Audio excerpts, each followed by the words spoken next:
So you're reading today, chapter 4, section 3, is the difference between meiosis and mitosis. So let's go over a couple quick notes.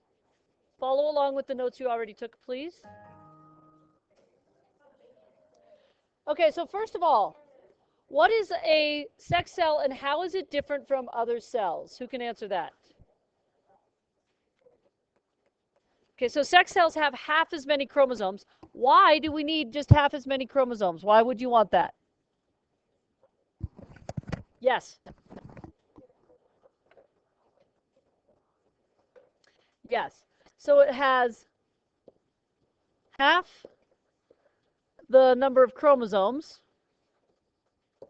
And the whole reason for that is so that then you get a new combination when you get half of your chromosomes from your mom and half from your dad. So, because,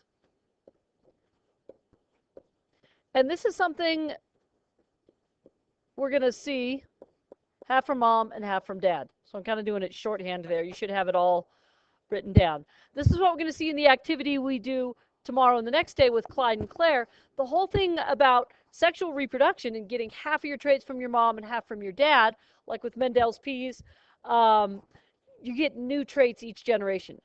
So each of the offspring have a unique combination. So how is meiosis different than mitosis? How is meiosis or meiosis? I like to say meiosis because it makes it less like mitosis. Meiosis, mitosis. How is meiosis different from mitosis? Yes.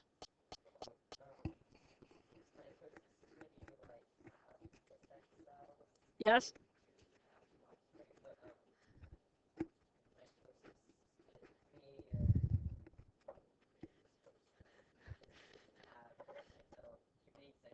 Okay. Okay. So, no, but that's correct. And that sounds weird. But meiosis, it actually makes the sex cells. So what that means is it goes through a mitosis, and then after that it goes through another split without doubling. Because remember, when it goes through mitosis, one of the very first steps is to copy the chromosomes, right? So and you know what, tomorrow, and I'll show you a copy of it, but tomorrow when we start the Clyde and Claire, the whole first thing is a map of mitosis, so we'll kind of trace that through. But mitosis, you copy the chromosomes, then divide, right? So that you end up with two identical cells. In meiosis, you copy the chromosomes, then divide, and then you divide again.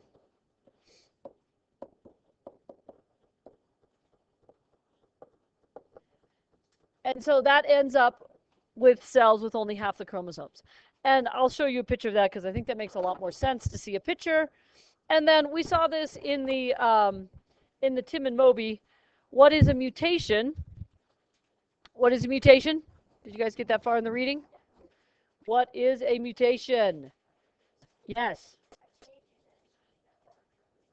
Okay, good. So it's a change or a mistake in the DNA or in the chromosome.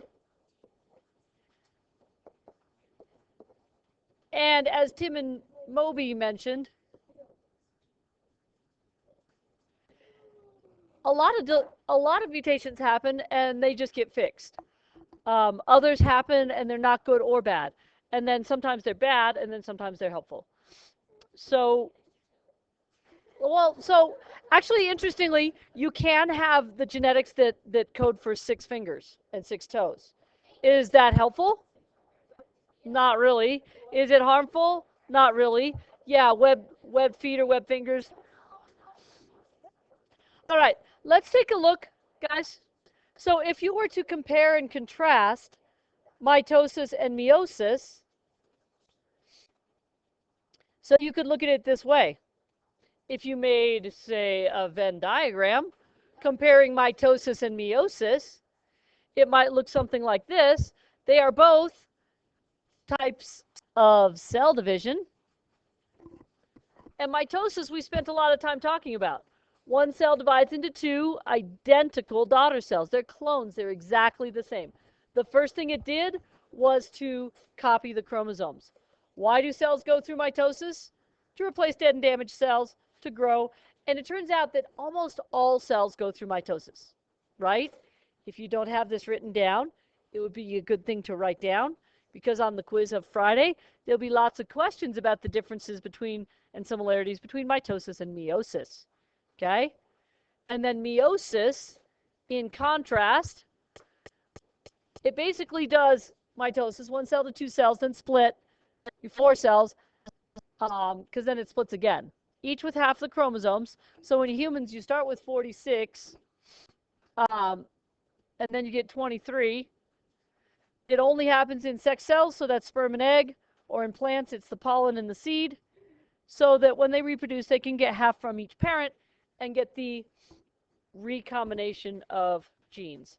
And so this is kind of, if you started with these alleles, basically go through the mitosis, and then it splits again, and you'll pass on either the big B or the little b.